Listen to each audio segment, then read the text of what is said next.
You know what it is? It's your boy Lou, Wrestling 2 101. 10 reasons WWE sucks. Leave comments, video responses. You know what it is? Hit the subscribe button right now. Just want to mention real quick that I do not hate the WWE. For those of you that do not know and you're just for the first time watching my videos, I am a WWE fan. It's just I get sick of the stupid crap that WWE does and their sad attempts at trying to put on a better product when they're just trying to cover up all the holes and flaws that exist within the company. And I just want to see them improve. So I don't hate the WWE. I do like the WWE. It's just they've been in a better state before. I just want them to get back to a better state. Number one, WWE has no good storylines. Alright? All the storylines involve Cena and Orton in some fashion or another. It's fucking retarded. Everyone else has random fucking matches. The Super Friends, go! Is getting old. Alright? They dominate the shows. For what reason? No sense. In the WWE, we're lucky, regardless, if we can get 2 or 3 storylines between both shows, period. Both of them. Alright? Between Raw and SmackDown. And you know, one of them's going to involve Cena. One of them's going to involve Randy Orton. We'll be lucky if we get another random one, like we're getting with Mark Henry right now, as he decimates all in his path of destruction. Couple of years too late there. Every storyline that we get basically revolves around this. Either it's, hey buddy, you're my best friend, we're 2 faces and we're gonna face each other at the pay-per-view, but before that we're gonna have tag matches together and all this stuff, and we're gonna be baddie, and then after the match we have at the pay-per-view, we're still gonna be best friends. We love each other, yay. Or we get, I hit you with object. Boom. Now we have match at pay-per-view that no one will announce. That is right. Ha. Or we get dun dun dun dun dun dun dun, dun. Random match. Feud. Over. Done. What is that? Alright. Second off, in the whole storylines thing, good storylines are killed before they ever get off the ground, alright? You had Randy Orton versus Kofi Kingston. We had this rivalry going on, this feud. And granted, Randy Orton did what he did because Kofi didn't want to take the punt to the head, and Randy Orton's a fucking douchebag and hypocrite and all kinds of fucking stupid shit. I'm not going to go there with Randy Orton right now. They took a good storyline and buried it. Regardless of why they buried it, they buried something that would have put Kofi Kingston over. At the time, it was a fresh storyline, something no one had seen before, and it was giving Kofi that push that he still needs to this day, that he hasn't gotten since. Alright? There are other guys that they have on the WWE roster that they have hope for, but have no idea what to do with them. So they throw them together in feuds that last for a decade. Once again, Kofi Kingston, but this time versus Dolph Ziggler. How many times have we seen Kofi Kingston versus Dolph Ziggler? For God fucking sakes. How many times can you show us one fucking match, one fucking feud, the same exact thing over and over and over before we've seen everything they could possibly do? Alright, number 2, they bury people left and right. The Straight Edge Society got buried. Rey Mysterio was the final nails in that coffin, alright? If you look at Triple H versus Sheamus, what happened there?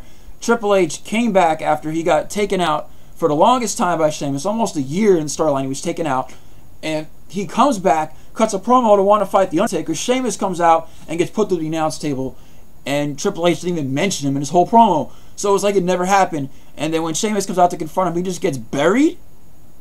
And what are they doing now? They put him in this feud with Mark Henry, because Mark Henry's this huge heel now after all this time. He's finally getting a push. Way too late. They put Sheamus against him. They just turned heel. I mean, from heel to being face, he becomes face, and then he gets buried.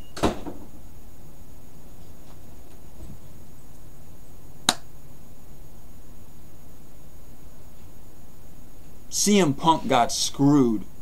The storyline was the best thing going in the WWE. This whole CM Punk Cena thing.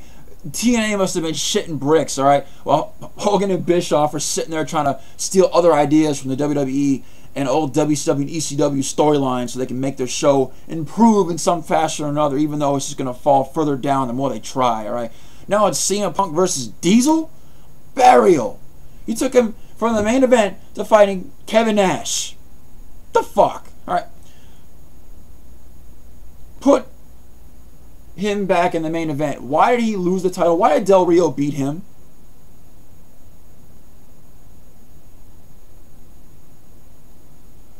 CM Punk has beaten John Cena 4 times. 4 times. Not twice. 4. How much more does CM Punk have to go over before they stop burying him back into the mid-card, back into the undercard, to bring back stupid old guys and keep their top guys who they think are the biggest draws in the world, but it's proven that CM Punk draws more than Cena and Orton. They want to keep Cena and Orton on top. Now they put Triple H as being the guy who runs the show now, so he can get airtime because they think he'll draw so much more money for the show. Fucking Christ. Alright, number 3. Third reason why WWE sucks. They live in the past, and they live in the WWF. And that's the truth, alright? Hardcore fans like myself can see through the shit and piss product that WWE calls entertainment and remember other eras in the WWE that are much better than this one by a long shot, alright?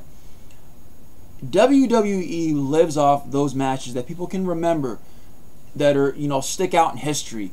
And those are the moments that people remember the WWE for. And without those matches, I don't think WWE would be what it is today.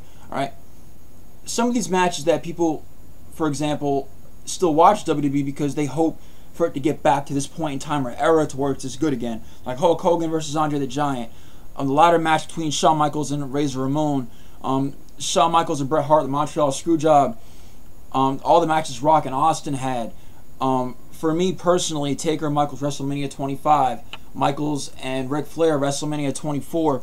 For me as well, Eddie Guerrero versus Brock Lesnar at No Way Out 2004 when he won the WWE title, or WWF title I should say at the time it was. And also for me personally when Chris Benoit won the World Heavyweight Championship at WrestleMania 20. I don't give a fuck what anybody says about Benoit. He was a great wrestler. You can't take that away from him. I know people aren't going to remember him for that match or remember anything in WWE for that match, but I would because I'm a fan of Benoit. My point is that people remember and still watch WWE even though it's kind of in a bad state now because they know it can be better and they know it can get better.